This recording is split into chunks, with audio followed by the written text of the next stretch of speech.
يعني او ملتين كو دولة وانتنا بجوي تاج زيرين محروم.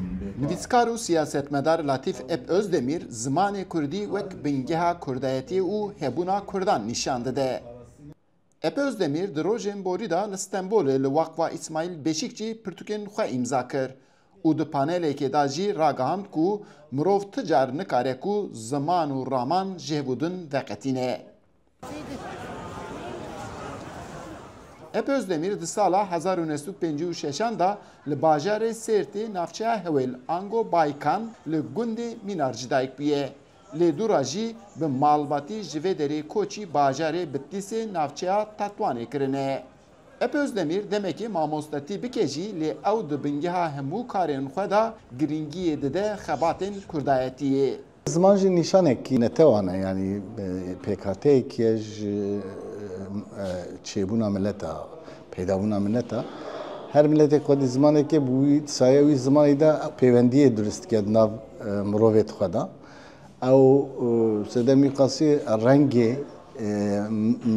یک رنگ ملتان زمانه وانه لگور اپ özdemir زمانو نتو جهودن جدا نابن و وجه لسر زمان ساز دبه لی زمان جی به وجه را دولمنت به وقت زمانه تا قلس به و ادبیات که تی قلس هبه تو دناو ملت دنیای دا جیه خوی اصلی نکاری بکری د پانل دا نویسکار لطیف اپ özdemir بهتر لسر کفنشوپین کردارا وستیا و ev vegotinên wî jî li ser beşdarvana bandorek veda.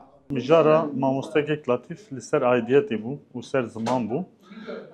Bi rastî ji bo me Kurdan taybetî aidiyet bi zimanê ve têkildar e. Yani mirovekî em bêjin aidiyetiya xwe derekê de hîs nekin û vê aidiyetiya xwe em bêjin eşkere nekin di hundirê xwe de ev nage ji em bêjin milliyetiya wan jî nage ji edebiyata wan jî. Li Tirkiye li ser ziman û wêjeya Kurdî her çi qas çewsandin hebin jî lê ep özdemir radigîne ku çanda Kurdî ana di qonexeka pêş daye. ادبیات کردی باکوری کردستانی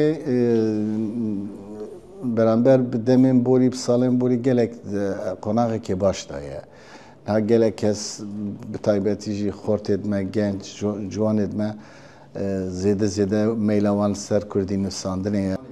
Hêjayê diyarkirinê ku ev panel bi tevayî Kurdî bû lê nivîskar û civaknas Dr. İsmail Beşikçî her çi qas Kurdî nizanibe jî ev panel di serî de heta dawî guhdar kir. Eyüp Demir, Dengê Amerîka, İstanbul. يعني او ملتين كو دولة